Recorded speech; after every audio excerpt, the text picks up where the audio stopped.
What? Fell out of your ear. The music is so loud. Sorry, I fell asleep. It's one of my favorite napping songs. Well, hey, Tilcon, New York. How you doing? Hold on, let me get out of my chair. I was reading one of my favorite books here that kind of helped me put this to sleep. The Polar Bears Past Bedtime. Yeah, it's in the Magic Treehouse series. In case you ever want to read at night to help put you to sleep. All right, well, here we are. We're going into the week of September 14th, and just a couple of things before we go into, we talk about fatigue management. You know, obviously this week was the anniversary of 9/11. You know, a bad day in the history of the United States. And, you know, everybody, I'm sure, has their tale of where they were. I was living in Chicago at the time, working right outside of O'Hare Airport. And, you know, we heard it on the radio. Actually, we were all kind of huddled around the radio. And then once the second tower was hit, you know, they basically shut down the city of Chicago and sent everybody home, you know, not knowing what was going to happen. So, you know, everybody has their story with regards to that. So I can tell you a couple of weeks later, when I was flying into Newark Airport, there was an eerie feeling, you know, as I was flying in and did not see the towers, you know, on the end of the island. So that was, you know, everybody has some sad stories. Yesterday morning, I got to spend some time up in West Nyack with Mike Shannon and his crew. We did a good job, or they did a good job on the risk assessment with the contractor, you know, putting in the C3 belt. So hopefully the rest of the day went well for them, but they did a good job, all of them together. And thanks, Mike, and thanks, crew. I appreciate that. CRH has just issued an updated liquid asphalt procedure and safety guidelines. So I know Scott Ladone and the plant leaders will be discussing that, how we can implement it to the best of our ability, and obviously you know, roll it out to all the asphalt employees. And then finally, you know, one of the things that came out of the rollover incident, and I sent that out, the events learning earlier in the week, last week, for the plant leaders to kind of review with you.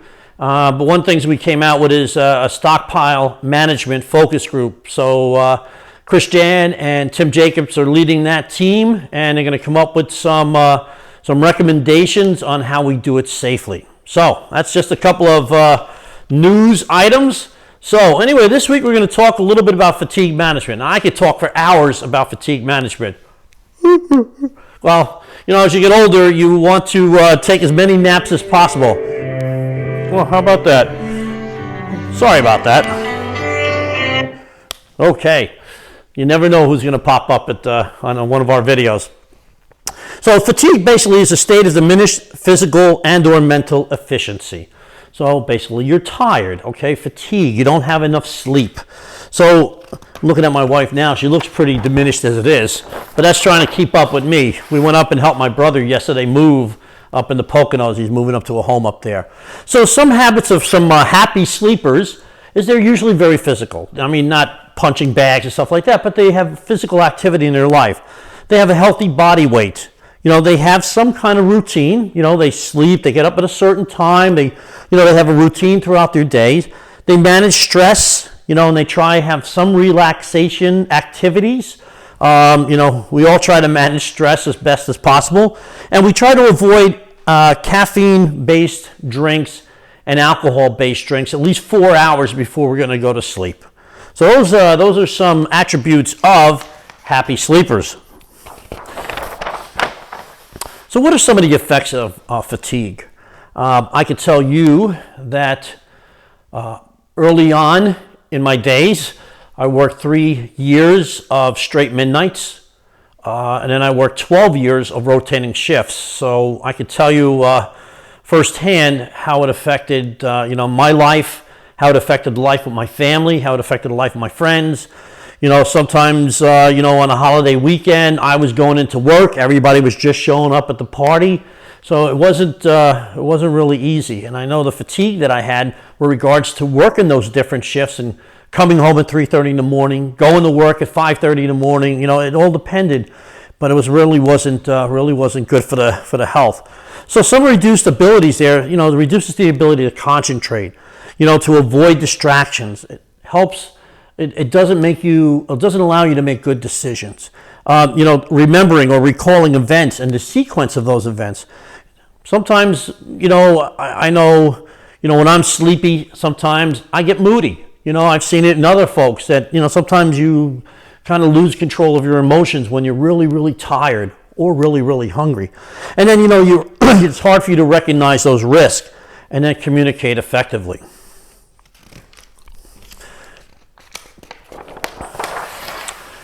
So why is fatigue a problem? Well, it increases workplace injuries. I mean, there's a lot of, I think they had a statistic that 30% of injuries are directly related to fatigue. A lot of the, I think I saw a number that 180,000 automobile accidents just this year were related back to fatigue. So it helps, it doesn't help when you're tired and you're doing things, especially with mobile equipment. So it prevents a person from working safe. And then it really increases the error rates. And it's not just, the men and women that drive the heavy equipment. We're talking about guys that are doing maintenance, the people in the scale houses, the guys out on the construction crews, and then office work. Somebody puts the decimal, they're tied, they put the decimal in the wrong spot, they enter the wrong data into the computer system. I mean, that's a problem. I mean, people tend to fall asleep as well. So then there's risk-taking behaviors that happen. And then it really decreases motivation to do anything. And then it causes what they call micro-sleeps. Have you ever driven sometime in your life and all of a sudden you say, I don't remember how I got here. Okay, you have these little blankouts. And then sometimes we have what they call microsleeps, these 5 to 30 second where you're temporarily unconscious. You're kind of dozing and you don't realize it, but you kind of pop back up and you're looking around. Oh, no, not me. Especially if you're sitting in a meeting or a Zoom call for 4 hours. I mean, but what ends up happening is you are legally temporarily unconscious for that amount of time. So think about that if you're driving a vehicle and you blank out for even 15 seconds. It could be fatal. And, we're driving heavy equipment from that standpoint. So we have the circadian rhythm, which has a disruptive aspect of it. So our bodies are built on a 24-hour cycle. So that's our daily biological clock. And that regulates our sleepiness, our body temperature, our digestion, our hormone production. And then it's sleepy. Well, what it's saying to our body, I want to be sleepy when it's dark out. And I want to be awake when it's light.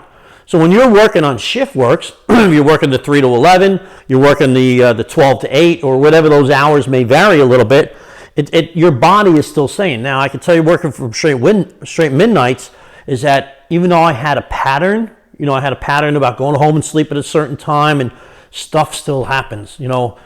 Somebody has to be run to school.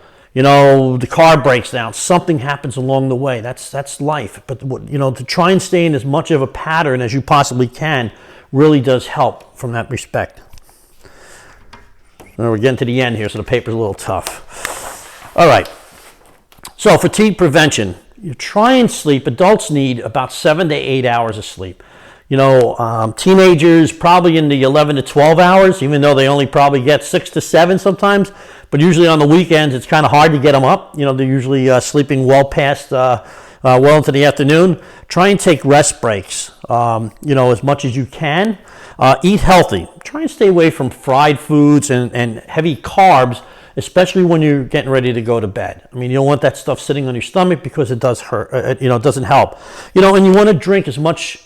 You want to stay hydrated, but try to drink as much water.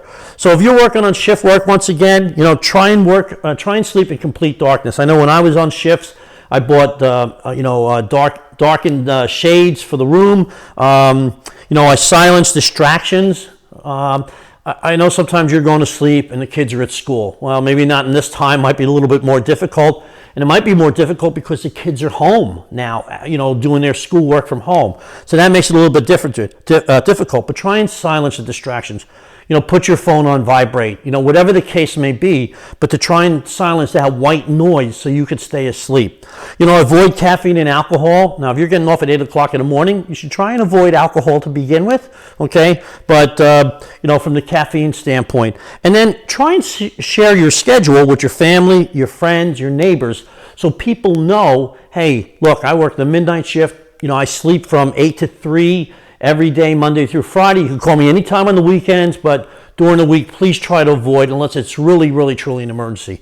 And people will respect that, you hope.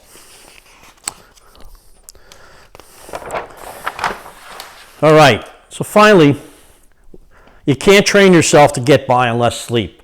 It just doesn't work like that.